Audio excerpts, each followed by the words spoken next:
یہاں تک کہ اللہ کے رسول صلی اللہ علیہ وسلم نے بھی صحابہ کرام کو دجال کے فتنے سے ڈرایا، بہت ڈرایا، بہت ڈرایا۔ صحابہ کرام یہ سمجھنے لگے جیسے ابھی آ جائے گا، اتنا ڈرایا۔ پوچھا اللہ کے رسول آ گیا تو کیا ہوگا؟ تو اللہ کے رسول صلی اللہ علیہ وسلم نے فرمایا اگر میرے ہوتے ہوئے آ گیا تب تو میں خود نمٹ لوں گا اس سے، لیکن اگر میرے جانے کے بعد آیا تو کیا ہوگا؟ تو ہمارے لیے آسانی کر دی کہ کوئی سورہ کہف کی ہر جمعہ کو تلاوت کر لیتا ہے، یا شروع کی 10 آیات اور آخری 10 آیات یاد کر کے پڑھتا رہتا ہے، تو دجال کے فتنے سے حفاظت ہو جائے گی۔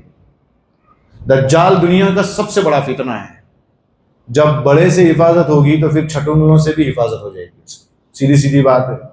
جب بڑے سے ہوگی تو چھوٹے سے خود بخود حفاظت ہو جائے گی۔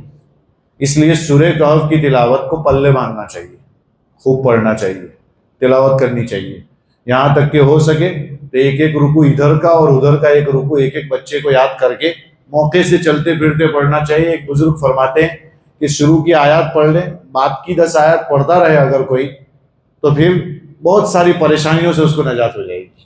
تو اچھی بات ہے، پڑھنا چاہیے اس کو۔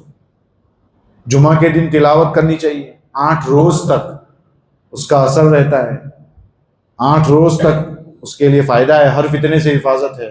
پھر جمعہ کو پڑھے گا، پھر آئندہ جمعہ تک اس کی ہر فتنے سے حفاظت ہوگی۔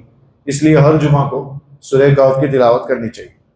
جمعہ کی رات میں تلاوت کر سکتے ہیں کہ نہیں؟ کر سکتے ہیں۔ جمعہ کے دن میں بھی کر سکتے ہیں، رات میں بھی کر سکتے ہیں۔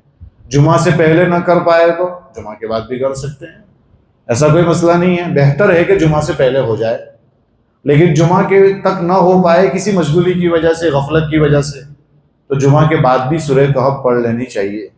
اس سے فائدے ہی فائدے ہیں، نقصان کبھی نہیں ہوگا۔ ویسے قرآن میں فائدہ ہی فائدہ ہے۔